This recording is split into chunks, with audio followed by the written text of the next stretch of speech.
Naku po. Good day po sa inyong lahat mga kabro. Ayan po, katatapos po namin mananghalian ni Kagawad at ni Kabro JP from mga Tarem, Pangasinan. Yan, shoutout po kay Boss JP. Yan. Ito po si Kagawad. Hello po, magandang pong tanghali sa lahat. Nanonood po sa mga... sorry pala sa mga Joby Kayanan sa Pampanga sa inyo. Joby Kayanan daw.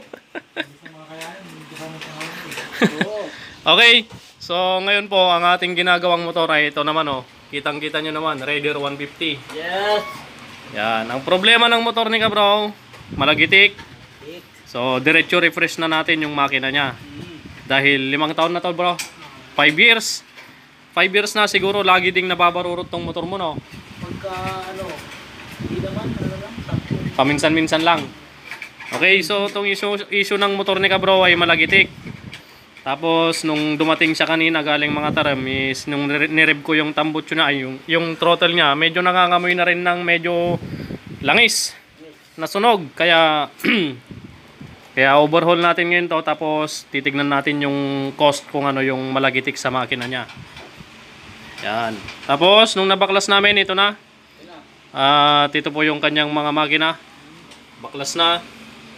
Ito, malinis na yung crankcase mga kabro. Nalinis na ni Brother Joby Kayanan. Ayun na po yung mga transmission, mga ibang pyesa. At ang gagawin natin dito, pag nagre-refresh tayo, diretso baba na, tapos papalitan natin ng piston ring. SGP brand, original mga kabro. Tapos, 4 na valve seal, SGP brand din mga kabro, Suzuki. Yan, 4 na piraso. At yung kanyang black gasket. Black gasket. Yan. Anong pangalan nito Kagawad? Black gasket. Ito? Gasket. Anong pangalan? Black gasket. Oh. Mabango? Mabango eh. Mabango.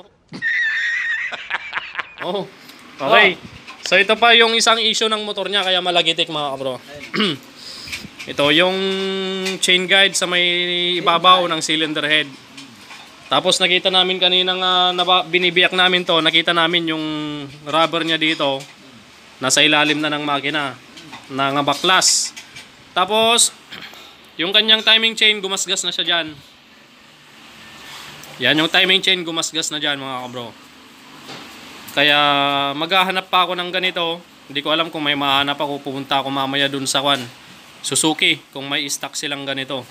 Upper chain guide. Yan, ito yung pinaka-upper chain guide niya. Iba pa yung dalawang sa side by side. Ito yung pinaka-ibabaw. Okay, ginasgas na mga bro, kaya malagitik, maingay. So maghanap pa tayo ng ganito. Tapos, wala na no brother? Ito sa kanan brother. Pwede ba ito? Dito nagsimula yung tagas niya. Meron kong bumati sa Sa oil seal? tigas mo. Pwede pa yan, wala namang tumutulo yata. May tumutulo ba? Kaya nga naglalang siyang ilalim niya. Tignan natin na kung may mabibili tayong oil seal niyan. Yan, wag mo nang tanggalin yung kuwan nga yan. Yung G's. Oo. Lagi dito. Oh, brother Lito? Lagi dito. Kung saan ka ba ngayon, di ka pumatok. Di ka daw pumasok brother Lito. Nasaan ka? Sabi mo. Nasaan ka? Nasa bahay ka siguro. Baka nagpupuko ka na tao dyan. Nagpuputol ng kawayan. Ay, kuhay ba? Oo. Kukuya ako, sasabihin niya sa akin eh. Okay tayo brother. Lagot ka. Sotot sa mga sotot si brother dito. Sotot sa yung buong pamilya. Okay, mga kabro, hanap muna ako ng pyesa. Anong oras na ba? Alauna na bro. So, maghahanap muna ako ng ganito mga bro. Para makumpleto na natin yung pyesa bago tayo mag-assemble. Habang naglilinis pa si Brother Joby ng crankcase. Ayan. Hanap muna tayo ng ganito tapos Ang pagbabalik ni Pogi. ang pagbabalik ni Pogi. Ayan o. Saan banda? Ayun. Oh my God! Wow! Guys, kung hindi po kakalimutan yung namin ha. Yung? Mga pwede pa namin gawin sa motor, sa mga motor. Hmm. Pasasaya namin motor, di namin kakalawin. Basta pag kami gumawa, stricto at manyaman. Stricto manyaman. Oo. Sige. At higit sa lahat, mapagkamahal kami sa kapwa. Mm. Yan ang hinihingan ng Panginoon sa baba. Sa Panginoon sa baba, delikado. Sinong Panginoon mo? Ayun sa taas. Sa taas. Akala ko sa Panginoon mo sa baba eh. Ito yung sa Mahirap taas na yun. dito, sa baba. Ano? Ito yung sa taas dito sa baba. Sa taas. Oo. Okay mga bro, hanap po tayong mesa ito. chain guide. A few moments later. Yun mga kabro. So napalaban tayo maghanap ng pyesa na katulad nito. Wala tayong mahanap mga kabro. Yan, gagagaling ko dun sa kasa. Ang sabi nila wala silang stock. Order pa daw, halos 1 buwan pa bago dumating. Ibig sabihin, 1 buwan din dito yung motor ni kabro kapag ginintay pa namin yon. Bro, 1 buwan? Kaya didiskartehan na lang natin to. Sasabunin natin tong mabuti. Tatanggalin natin yung mga dulas-dulas para lalagyan na lang natin to ng epoxy, tapos papaibabaw natin yung belt mamaya, yung nagpalitan ng fan belt. Yun ang gagamitin natin dito mamaya. Papakita ko sa inyo kung anong gagawin natin dito mamaya. Bali lalagyan ko na lang ng epoxy para makapit, para hindi basta-basta matanggal. Okay? So, yung mga gasket, okay naman. Gasket, valve seal, piston ring, madali lang maganap dito. Ito lang talaga yung pinakamahirap. Yan, nakabili din ako ng 2 chain guide. Papalitan na rin natin yung chain guide. Yan, 25G, yung tatak nya. Nakabili ka na, Ito, wala. Wala tayong manap na ganito. Lagyan ko na lang ng epoxy, tapos tabasan ko ng nagpalitan na fan belt. Ayan yung chain guide. Ayan, bago yan. Hindi yung pinagpalitan ng chain guide yun. Hindi matigas yun. Matigis din naman yung nakalagay ah. Malutong na yun. Yung nakalagay. Yung nakalagay daddy daw. Siyempre, naluto na, kaya lumutong na, tumigas na. Malambot lang talaga dapat yan. Oo, dapat medyo smooth ng kaunti, hindi kagaya nung malutong. Kaya diskartehan ko na lang to mga bro. Assemblin ko muna yung panloob, ihuli natin sa bandang head. Yan. Okay, so mag-assemble na po tayo ng makina. Ay, mainit pala. Ay, si Kagawa daw, Mr. Pogi oh. Yan po. Okay, assemblein muna natin yung bandang ibaba yung sa makina niya bago natin na assemblein yung cylinder head niya. Papakita ko sa inyo mamaya yung gagawin natin doon sa chain guide. Yan, assemblein muna natin yung transmission, tapos papakita ko sa inyo kung paano buuin. Dito lang naman sa bandang counter shop, magbabaklas at magkakabit ng washer at bearing. Okay? Dito sa main shop, wala na. Fix na yung mga yan. Hindi na matatanggal yung mga gear niyan. Papakita ko lang sa inyo doon sa may counter shop. Okay. So dito tayo sa counter shop. Ayan. So yung gear dito natanggal. Tapos yung gear dito at yung washer at bearing. Papakita ko sa inyo kung paano ikabit. Simpleng-simple lang. Dito sa bandang dito, walang matatanggal dyan kasi mahigpit. Hindi matatanggal mga kabro. Yan. Sa may bandang sprocket na maliit sa harapan. Dito tayo. So kunin natin yung gear. Itong gear na to mga bro. Yan. Makikita nyo yung 3 paa. Yung may 3 paa na yan. Alam mo, 3 kamay eh. Bandang ibabaw yan. Yan.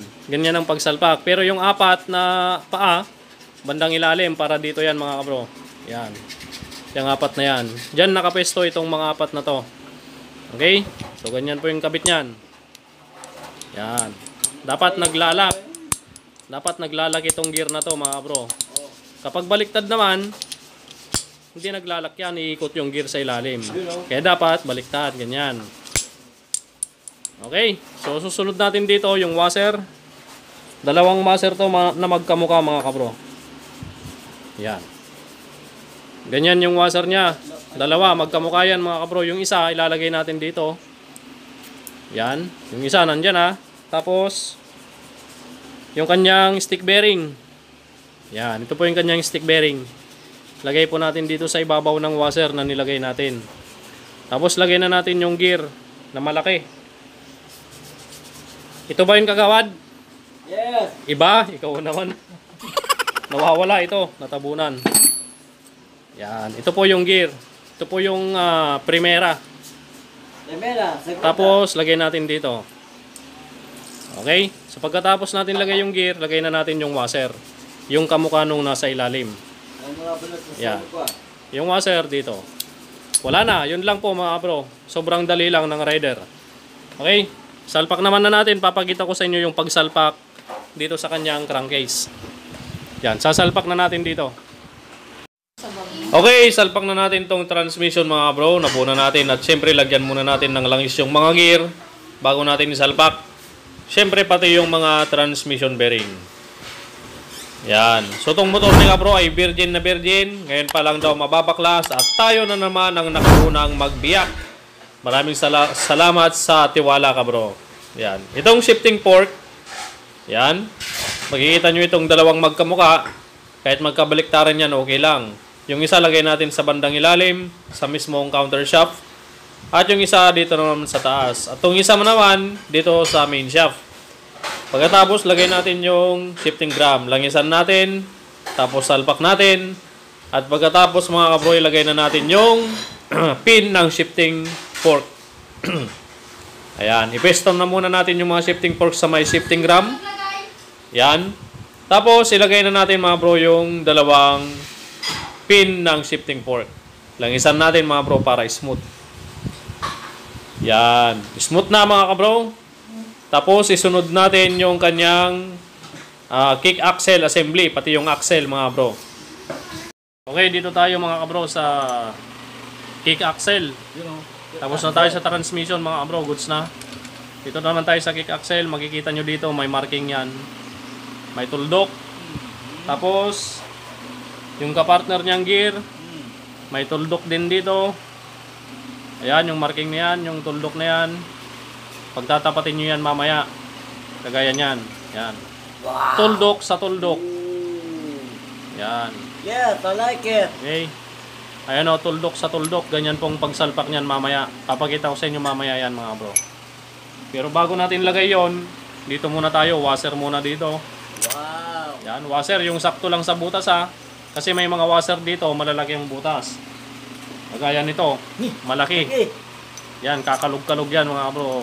Kaya dapat ito, kulay black. Yan, sakto lang. Stack up. Tapos, sunod natin yung spring kick. Kagawad, nalaglag. Ano ka ba? Kinakabit ka na nga. Spring nagdadagdag kick. ka pa. Itong tamtam ulit, yung kawit niya. Tamtam ulit Lagyan niya. natin sa butas. Yan. Sa mga hindi pa po marunong mag-assemble ng Rider 150, ito po. Para po sa inyo to mga bro.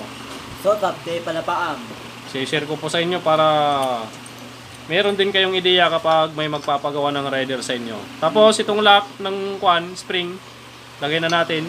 Yung awang na yan, yung hiwa, ipapadaan lang natin dun sa mismong kawit ng spring kick. Tutulak lang natin ng ganyan. Tatapat lang natin. Okay. Yun. Hanggang sa sumagad hanggang dito sa may washer. Okay. Pagkatapos, mga kabro, itong spring na to, ipaikot nyo ng konti para yung bushing na nilagay natin hindi malaglag pag sinalpak natin to. Okay?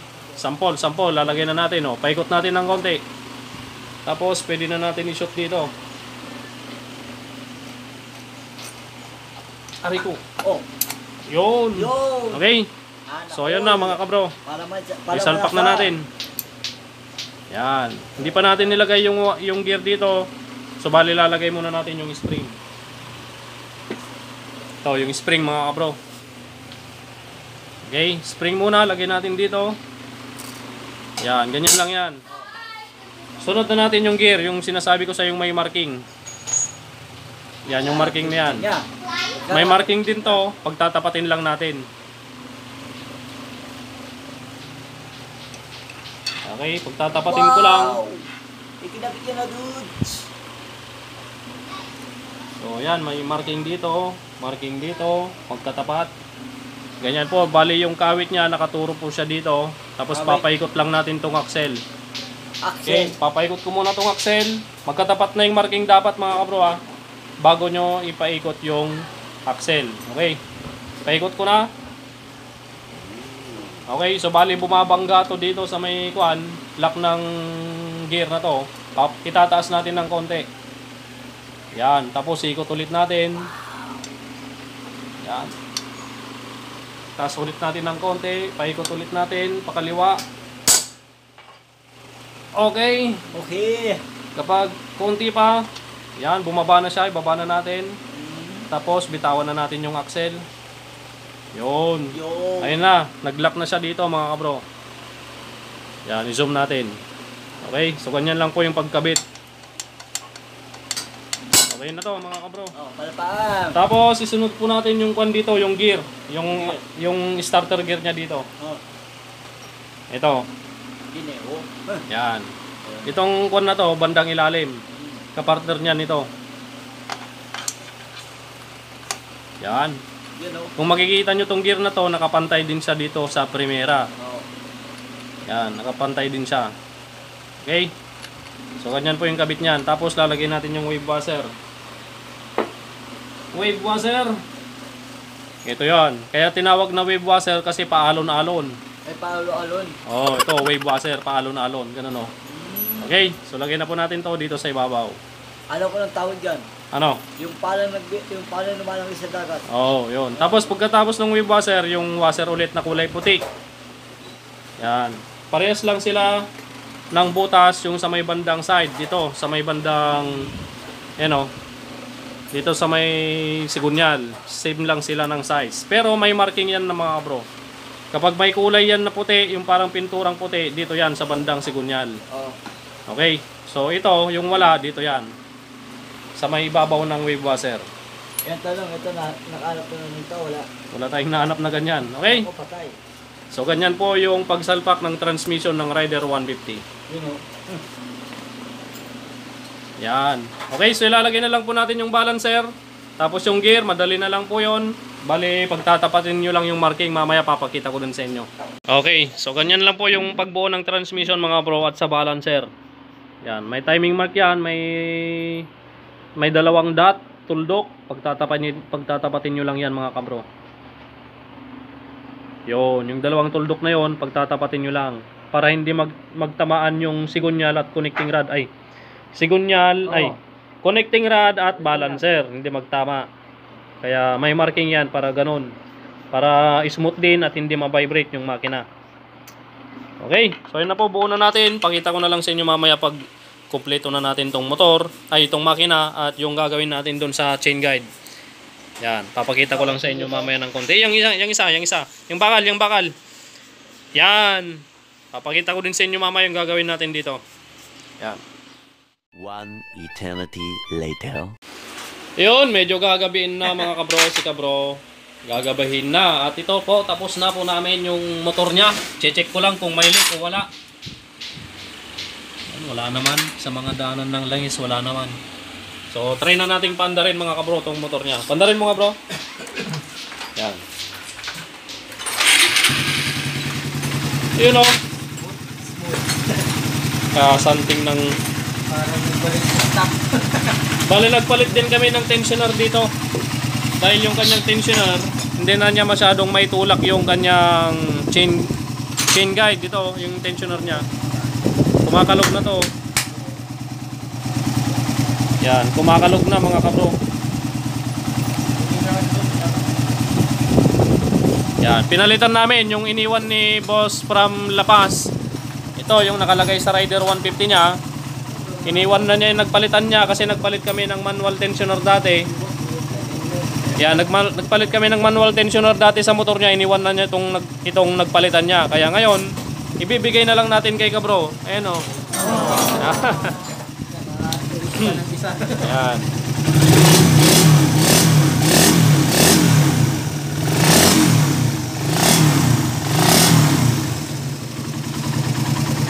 Nako. Nag-adjust pa rin yata. Hindi. Hindi. Okay. So sa susunod, mas sigurado, bili na lang siya ng manual tensioner para hindi lumuluwag.